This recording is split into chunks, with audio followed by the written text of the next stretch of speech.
Saatnya kita memasuki Waktu Indonesia Sehat. Waktu Indonesia Sehat. Waktunya hidup sehat jadi budaya kita bersama. Dan kamu saat ini sedang mendengarkan podcast Waktu Indonesia Sehat season kedua bersama saya Rizal Wijaya. Dan kali ini kita masuk di episode ke-9 ya. Kita akan membahas tema antisipasi generasi stunting guna mencapai Indonesia Emas 2045. Indonesia akan menyambut usia emas pada tahun 2045 dan pada saat itu Indonesia genap berusia 100 tahun alias 1 abad. Dan Indonesia ditargetkan menjadi bagian dari negara maju pada momentum ini.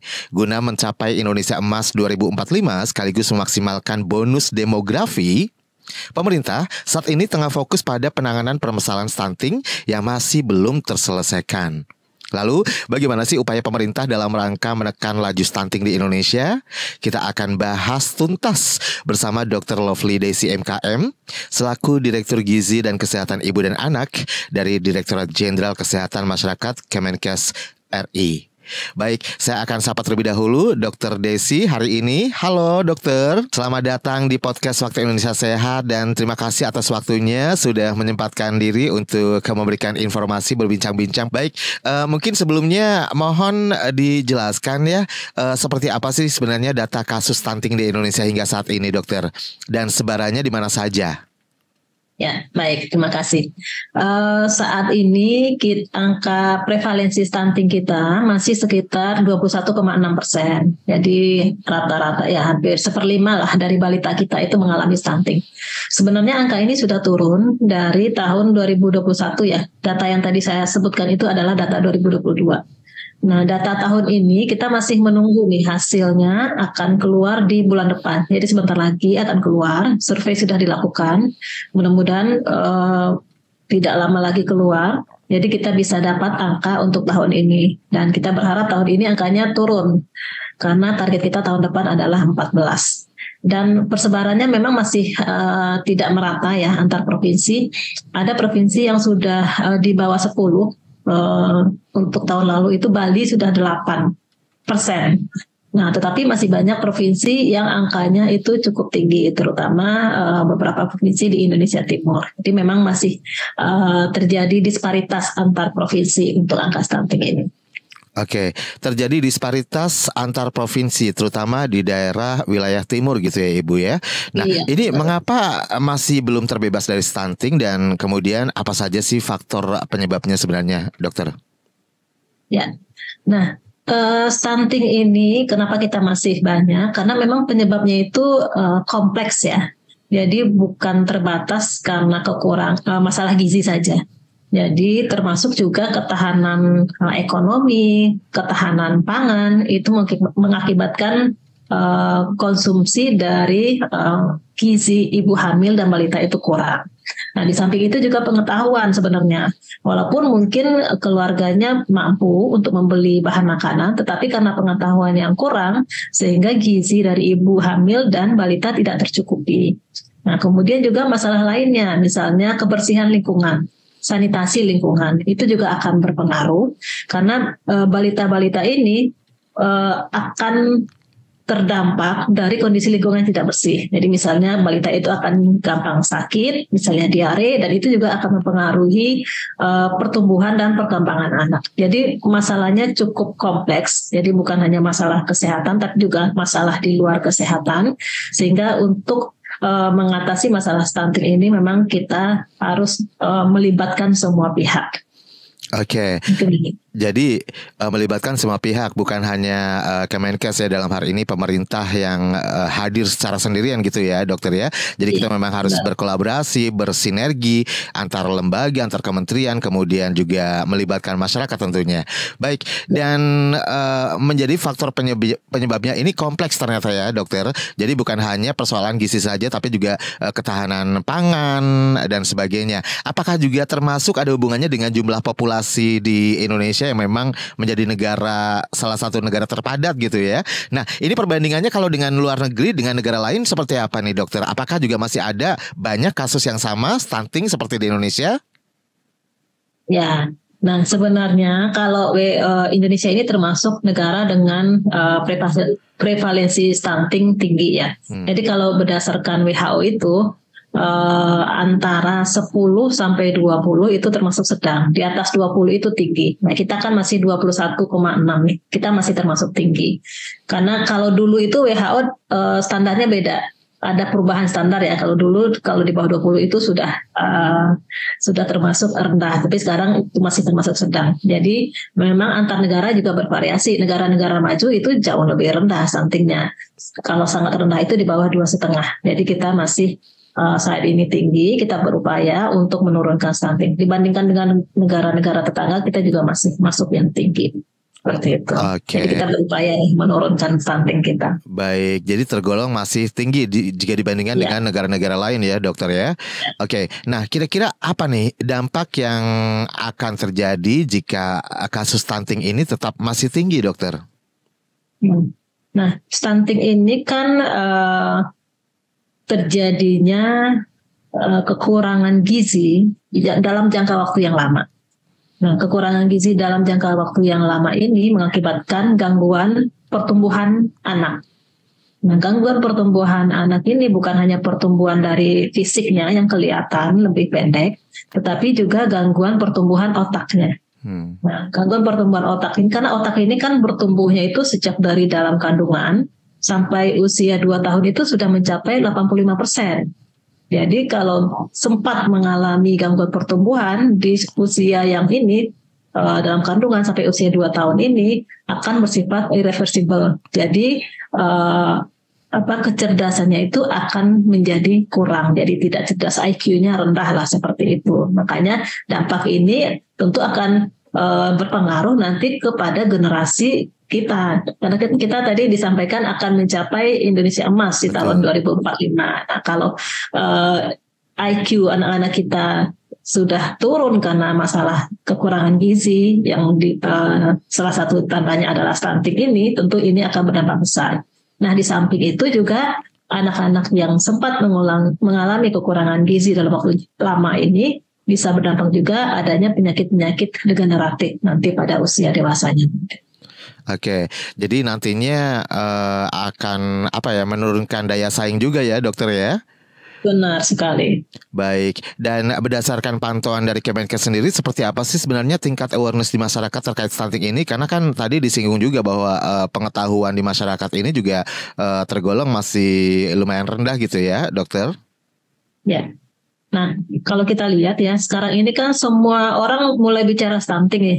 Semua sektor mulai bicara stunting. Masyarakat juga sudah mulai tahu sebenarnya stunting, istilah stunting. Tapi hanya sekedar tahu stunting aja, tapi tidak tahu secara mendalam apa itu stunting, apa bahayanya, bagaimana cara mencegahnya dan sebagainya, itu belum begitu pasti. Tapi mendengar istilahnya sudah sering masyarakat sepertinya, karena semua orang sudah mulai nih bicara stunting. Semua pemerintah daerah juga komit terhadap stunting karena merupakan salah satu indikator juga untuk kinerja dari pemerintah daerah. Nah, ini yang perlu kita tingkatkan pengetahuan masyarakat supaya bisa mencegah terjadinya stunting, tahu apa akibat dari stunting tersebut, sehingga sama-sama kita berupaya untuk mencegah anak-anak kita jangan sampai menjadi stunting. Baik, artinya sosialisasi perlu terus dilakukan gitu ya, dokter, guna meningkatkan kesadaran di masyarakat. Mungkin ini bisa reminding lagi, bisa diinformasikan kembali. Tadi kan disebut bahwa stunting ini bisa dicegah gitu ya, dokter ya. Nah, sebenarnya seperti apa pencegahannya supaya juga masyarakat lebih lebih paham lagi ya? Ya. Nah, ini. Jadi kalau kita lihat data tahun 2022, sebanyak 18,5% dari bayi yang lahir itu sudah stunting. Nah, artinya ini pencegahan bisa kita lakukan sebelum lahir. Sebelum lahir itu pada remaja. Remaja ini kan calon ibu. Karena remaja kita banyak yang anemia, kurang darah. Nah, kalau menjadi ibu hamilnya juga anemia, sehingga nanti bayinya juga akan kekurangan makanan. Nah, itu pada remaja putri kita berikan tablet tambah darah minimal satu kali dalam seminggu ya. Jadi setahun itu kalau bisa ya sebanyak 52 kali, minimal 26 kali dalam setahun. Nah, kemudian pada ibu hamil itu juga kita bisa melakukan pencegahan. Ibu hamil gizinya harus cukup.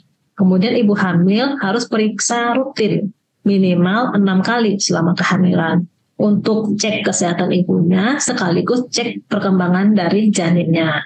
Nah, itu yang kita lakukan sebelum lahir. Nah, kemudian setelah lahir, ternyata terjadi peningkatan stunting itu di usia 6 bulan sampai 23 bulan. Jadi di sini kita perlu pencegahan. Saat lahir kita kan memberikan ASI eksklusif. Nah itu stuntingnya turun tuh. ASI eksklusif bagus untuk menurunkan stunting. Tapi mulai usia 6 bulan, bayi kita itu harus mulai mendapatkan makanan pendamping ASI. Jadi ASI sudah tidak cukup, harus ada makanan yang diberikan. Nah, ternyata karena kalau kita lihat datanya peningkatan stunting cukup pesat, cukup tinggi di usia mulai 6 bulan sampai 23 bulan, kemungkinan memang anak-anak kita itu makanan pendamping ASI-nya tidak mencukupi komposisi gizi yang dibutuhkan untuk pertumbuhan anak. Atau memang anak-anak pada usia ini sering sakit. Jadi dua hal itu yang akan mengakibatkan anak ini lama-kelamaan akan jatuh menjadi stunting. Jadi stunting tidak langsung terjadi, mungkin berbulan-bulan itu akan jatuh menjadi stunting. Jadi pencegahannya perlu kita lakukan supaya pada saat lahir mendapatkan ASI eksklusif selama 6 bulan. Mulai 6 bulan berikanlah makanan pendamping ASI yang komposisinya mencukupi kebutuhan gizi, tinggi protein hewani. Karena selama ini yang kita kurang adalah protein hewaninya. Jadi kebanyakan karbohidratnya diberikan, proteinnya sangat kurang, terutama protein hewani yang perlu kita tingkatkan. Ya. Baik, ya dokter, ini kan dikatakan bahwa mencegah stunting ini dimulai dari sejak dini gitu ya. Artinya dari sejak remaja pun sudah bisa dilakukan seperti tadi. Makanya remaja putri juga harus diberikan penambah darah seperti itu ya dokter ya. Nah ini relate juga dengan beberapa program dari pemerintah, dari PKKBN kalau nggak salah dan KUA ya yang berkolaborasi kayak pendampingan pranikah gitu ya, bimbingan perkawinan dan sebagainya. Ini makanya terus dilakukan oleh pemerintah. Nah, dokter, saya pengen tahu juga nih dokter, mencegah stunting ini sebenarnya dimulai dari usia berapa gitu loh untuk remaja putri. Kalau tadi kan sebelum menikah gitu ya, mungkin lebih detail lagi dari usia berapa gitu, dari SMPK, dari SMA atau kapan nih dokter? Ya, jadi remaja putri itu kan setiap bulan mengalami menstruasi ya. Makanya kita memberikan tablet tambah darah 1 minggu sekali untuk mencegah anemia. Nah sekarang ini programnya untuk semua remaja putri di SMP dan di SMA. Jadi itu program kita berikan tablet tambah darah untuk semua remaja putri mulai SMP sampai dengan SMA. Berarti sejak menstruasi gitu ya dokter? Harusnya sih sejak menstruasi, cuman kita kan mulainya dari programnya di SMP dan SMA. Karena setiap bulan itu anak-anak perempuan kan mengalami menstruasi pasti akan ada keluar darahnya, supaya mencegah anemia kita berikan tablet tambah darah. Baik. Ya, dan ASI eksklusif tadi dikatakan juga ini baik untuk menurunkan stunting gitu, untuk mencegah stunting. Beberapa kasus seorang ibu justru tidak bisa mengeluarkan ASI gitu ya dokter ya. Ini bagaimana nih dengan permasalahan soal ibu yang tidak bisa menghasilkan ASI? Ya, jadi sebenarnya ibu-ibu itu sebagian besar, hampir semua itu bisa memberikan ASI kepada bayinya. Tapi harus dimulai konselingnya sejak kehamilan. Jadi harus dimulai sejak kehamilan, dikonseling supaya ibu ini mulai bisa nanti pada saat lahir mulai bisa memberikan ASI-nya. Pada saat lahir itu ada namanya inisiasi menyusu dini. Jadi dalam 1 jam pertama itu bayinya langsung dilekatkan ke ibunya supaya mulai mengisap. Nah, kemudian kondisi ibu ini juga harus dijaga karena produksi ASI itu juga akan tergantung kepada kondisi psikis dari ibu tersebut. Nah, ini lingkungan sangat perlu sebenarnya. Nah, sebenarnya ada konselor menyusui. Itu kita juga terus melatih konselor menyusui yang akan membantu ibu-ibu dengan masalah menyusui. Jadi masalah menyusui ini kan banyak. Nah, kalau ada ibu-ibu yang bermasalah itu bisa berkonsultasi kepada konselor menyusui ini. Jadi masalahnya apa supaya ibu-ibu ini bisa menyusui dengan baik. ASINya bisa keluar dengan baik sehingga bayinya juga mendapatkan ASI sesuai dengan kebutuhannya. Konselor menyusui ini disediakan oleh pemerintah di tingkat apa misalnya, atau di setiap desa atau di posyandu atau seperti apa sih dokter?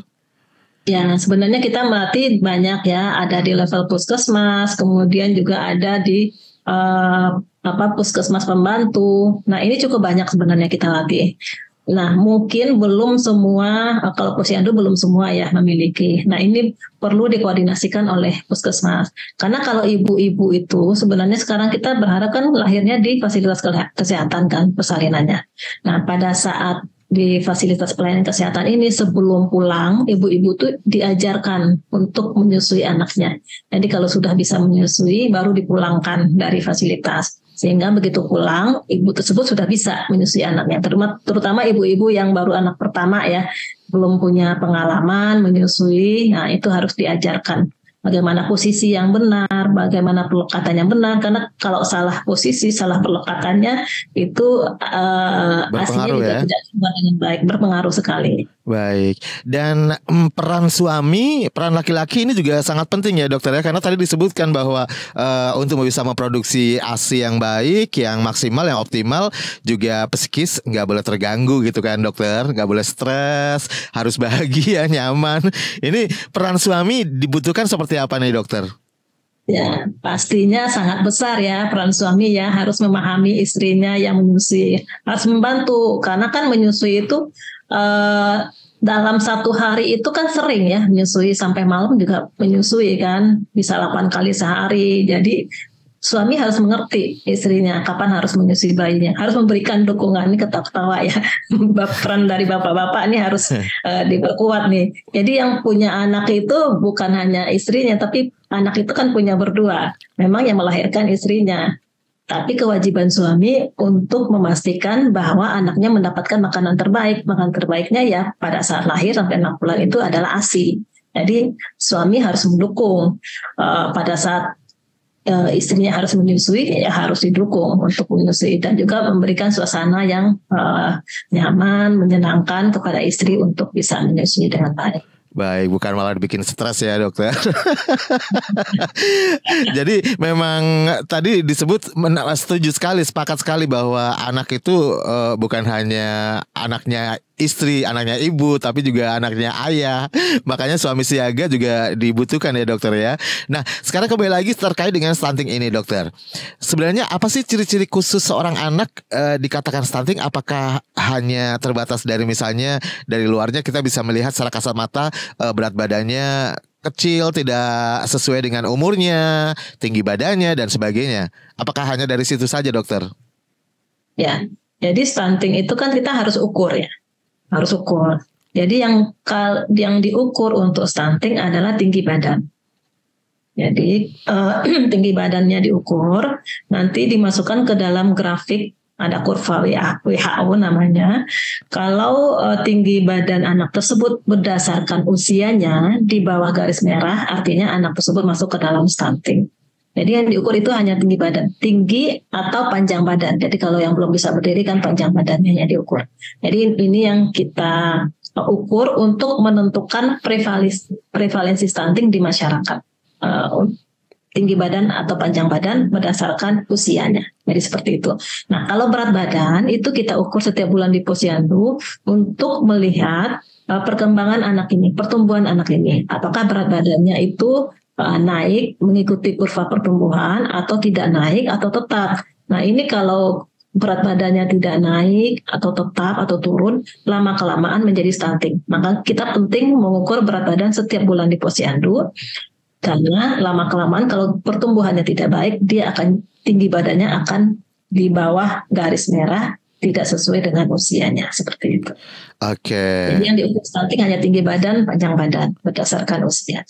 Baik, dan ini adakah ciri-ciri lain dari seorang anak dikatakan stunting selain tadi dari tinggi badan, berat badan gitu? Misalnya mungkin perubahan dari cara berpikir gitu ya, atau perilaku mungkin? Adakah? yang Ya, bisa dilihat dari jadi situ? kalau untuk mengukur prevalensi, jadi kita itu kan akan membandingkan antara satu negara dengan negara lain, antara satu daerah dengan daerah lain. Yang kita ukur itu hanya tinggi badan berdasarkan umur.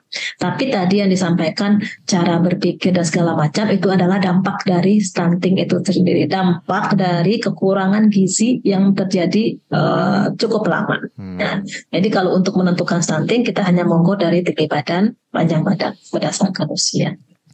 Oke, dokter. Nah, apa nih yang harus dilakukan oleh orang tua jika anaknya didiagnosis stunting? Lalu tahapannya seperti apa? Apa nih yang pertama harus dilakukan? Ya, jadi kan diagnosis itu munculnya dari dokter ya. Nah, pertama kali diidentifikasi anak itu di posyandu harusnya. Kan ditimbang setiap bulan di posyandu. Nanti di posyandu itu akan keluar tuh berat badannya tidak naik atau berat badannya kurang atau gizinya kurang, ini harus dirujuk ke puskesmas. Nah, puskesmas akan dicek ulang status gizinya. Apakah benar anak tersebut dengan berat badan kurang, dengan gizi kurang, dengan gizi buruk, dengan stunting dan sebagainya. Itu ditentukan oleh puskesmas. Sedangkan posyandu deteksi dini. Kalau ada masalah, rujuk ke puskesmas. Nah, setelah dirujuk ke puskesmas ini, baru puskesmas menentukan kalau memang stunting ini harus dirujuk ke rumah sakit, harus oleh dokter spesialis anak. Jadi nanti terapinya dari dokter spesialis anak kalau sudah stunting. Tapi kalau tidak stunting, misalnya anaknya dengan berat badannya kurang, gizi kurang, itu bisa ditangani di puskesmas. Jadi dilihat apakah anak tersebut butuh pengobatan, ada penyakit lain yang mengakibatkan berat badannya kurang, atau tidak ada penyakit lain, mungkin konsumsi makanannya saja yang kurang, bisa diberikan makanan tambahan. Jadi seperti itu. Oke, dokter, mungkin ini pertanyaan juga dari sebagian masyarakat kita ya. Ada beberapa orang tua yang mengatakan bahwa anak saya baik-baik aja kok meskipun berat badannya kurang, tinggi badannya kurang, tapi perilakunya seperti pada umumnya anak-anak yang lain. Nah, ini sebenarnya seperti apa sih, Dok? Apakah memang tidak menjamin gitu ya, berat badan yang kecil kemudian tinggi badan yang pendek itu belum tentu stunting atau seperti apa sih, dokter? Ya, kan tadi saya sudah sampaikan ya, kita menentukan stunting itu dengan Dari mengukur tinggi badan dan badan. Kalau kurang di bawah garis merah itu stunting. Karena berdasarkan WHO, dimanapun seorang anak di seluruh dunia, jika kebutuhan gizinya terpenuhi, lingkungannya mendukung, pertumbuhannya akan mengikuti pertumbuhan garis normal, pertumbuhan linearnya. Nah, kalau di bawah itu artinya anak tersebut ada sesuatu. Karena ini kan sudah ada pedoman ya kita dari WHO, itu sudah ada penelitian banyak di seluruh dunia dimanapun. Anak itu lahir dimanapun, kalau nutrisinya cukup, lingkungannya mendukung, pertumbuhannya akan sama. Nah, kalau anaknya berat badannya kurang, tingginya kurang, pasti ada sesuatu dengan anak tersebut. Apakah memang gizinya kurang, tidak cukup nutrisinya, atau dengan sering sakit. Okay. Ini pasti akan berdampak pada perkembangan otaknya. Karena masih ada ibu-ibu yang suka ngeyel juga. Ini kan karena keturunan dari bapaknya. Nah, itu jadi pembenar. Ini sebenarnya. Jadi pembenaran gitu ya, dokter? Ya, kalau mau ngomong gitu dulu orang Jepang juga pendek-pendek, sekarang tinggi-tinggi semua. Iya juga ya. Oke, dokter, ini kan Kemenkes, pemerintah saat ini juga sedang menggaungkan ya namanya program transformasi kesehatan nasional gitu ya. Nah, mungkin nyambung ke situ, dokter. Langkah konkret apa saja sih yang sudah dilakukan oleh pemerintah dalam mengentaskan permasalahan stunting di Indonesia? Mungkin terkait juga dengan program transformasi kesehatan nasional. Ya, jadi ini jadi transformasi kesehatan itu kan ada 6 pilar ya. Yang pertama transformasi layanan primer, yang kedua layanan sekunder itu di rumah sakit ya. Layanan primer ini yang lebih banyak ke masyarakat. Salah satunya kita mendekatkan layanan ke masyarakat. Jadi puskesmas sudah ada, nanti akan dibangun lebih banyak lagi puskesmas pembantu untuk lebih dekat ke masyarakat. Posyandunya lebih diaktifkan lagi, disiapkan alatnya yang terstandar di posyandu, karena kan untuk mengukur tinggi badan, berat badan, panjang badan itu kan harus alat terstandar. Nah, ini yang kita siapkan tahun ini, semua posyandu punya alat yang terstandar, kadernya dilatih sehingga ngukurnya benar. Karena banyak juga yang ngukurnya tidak benar, jadi hasilnya tidak benar. Nah, ini dengan alat yang standar, cara ngukur yang benar, kita bisa deteksi lebih awal adanya anak-anak dengan masalah gizi tadi, sehingga kita bisa tangani lebih awal dan anak-anak ini bisa terhindar dari stunting. Karena kita yang penting adalah mencegah, jangan sampai tunggu stunting. Pencegahan lebih baik daripada pengobatan, lebih murah. Anaknya tidak ada gangguan pertumbuhan dan termasuk otaknya juga bisa kita selamatkan, dan penanganannya lebih cepat dibandingkan kita tunggu anak tersebut stunting, penanganan lebih lama dan mahal. Oke, posyandu ini disebut-sebut selalu ya menjadi apa ya? Menjadi salah satu garda terdepan gitu ya, dokter, posyandu kan. Dan masyarakat juga mesti rutin ke posyandu. Nah, sebenarnya bagaimana sih dorongan dari pemerintah dengan adanya posyandu ini? Karena kan kalau dilihat dari masyarakat, tidak semua posyandu itu aktif gitu, dokter, di lingkungan. Bahkan ada mungkin kayak petugasnya itu yang remaja-remaja itu udah ogah gitu buat ikutan menjadi kader gitu ya. Nah, ini seperti apa dorongan dari pemerintah untuk membangkitkan semangat anak muda untuk menjadi kader posyandu barangkali? Jadi bukan ibu-ibu yang udah sepuh yang jadi petugasnya gitu ya? Ya, nah sekarang itu kita mengadakan pelatihan kader. Nah, pelatihan kader itu cukup banyak sekarang, kompetensi yang kita harapkan bisa dimiliki oleh kader ya. Jadi dilakukan pelatihan kader, kemudian juga ada jambore kader yang kader-kadernya diundang juga untuk jambore seperti jambore pramuka tersebut, saling berbagi pengetahuan, saling berbagi pengalaman, sekaligus penyemangat bagi mereka untuk lebih giat lagi melaksanakan posyandu di tempat masing-masing.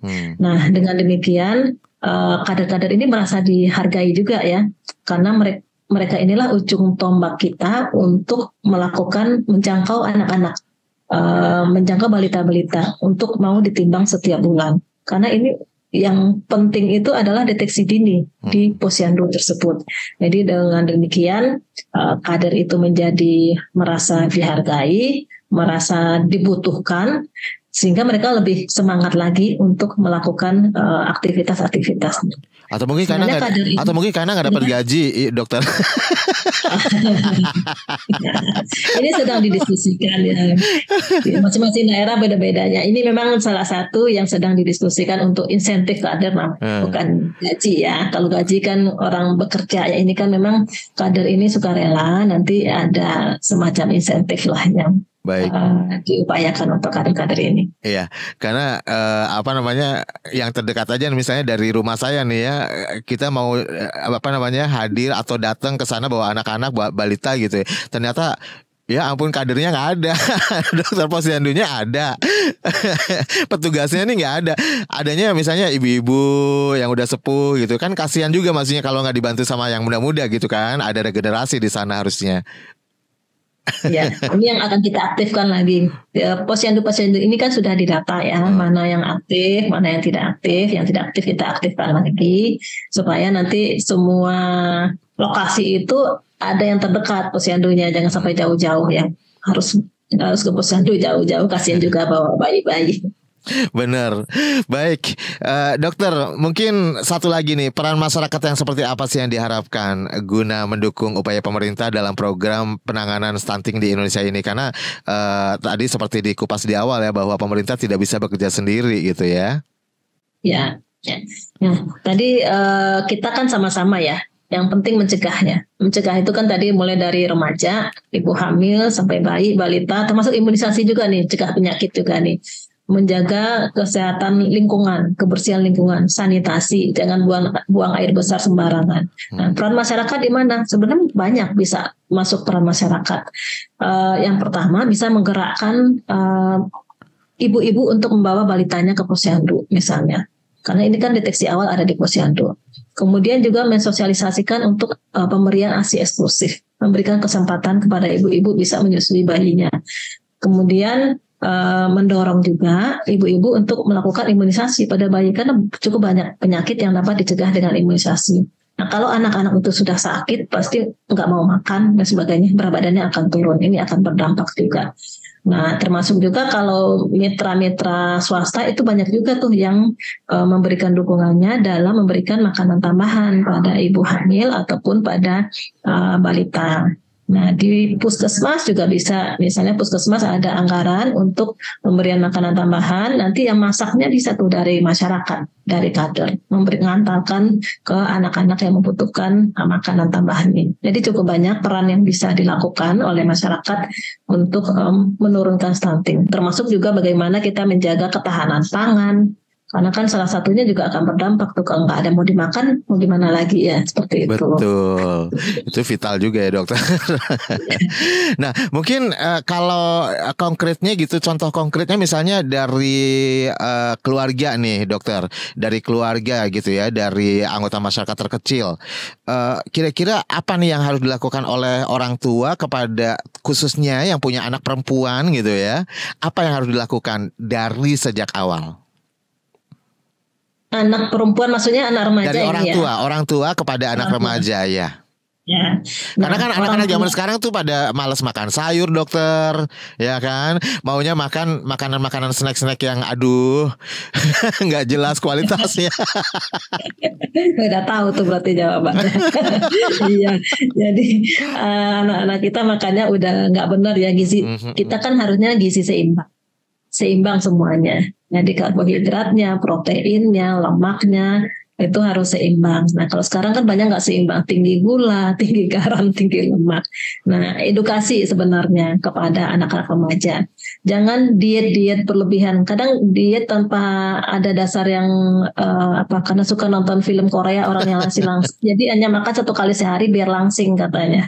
Padahal ternyata jadinya anemia. Nah itu banyak juga yang seperti itu. Jadi edukasi kepada anak-anak remaja itu supaya tidak gemuk ya makannya gizi seimbang, jangan yang tinggi gula garam lemak, supaya tetap langsing tetapi tidak pucat karena anemia. Ini kan menahan makan jadinya malah anemia, makannya tidak dengan gizi seimbang. Nah kemudian juga itu tadi minum tablet tambah darah 1 kali seminggu sebenarnya untuk pencegahan. Tapi kalau sudah anemia tentu tidak 1 kali seminggu lagi, harus setiap hari. Itu sudah dalam pengobatan. Baik, ya terima kasih sekali dokter. Mungkin yang terakhir ada closing statement berupa imbauan atau harapan ke depan, silahkan boleh disampaikan kepada masyarakat, kepada pendengar podcast Waktu Indonesia Sehat hari ini. Ya, baik. Jadi stunting ini akan menentukan generasi ke depan. Kita harus mencegah anak-anak dari stunting. Saat ini stunting kita masih tinggi, 1/5 lebih dari balita kita mengalami stunting.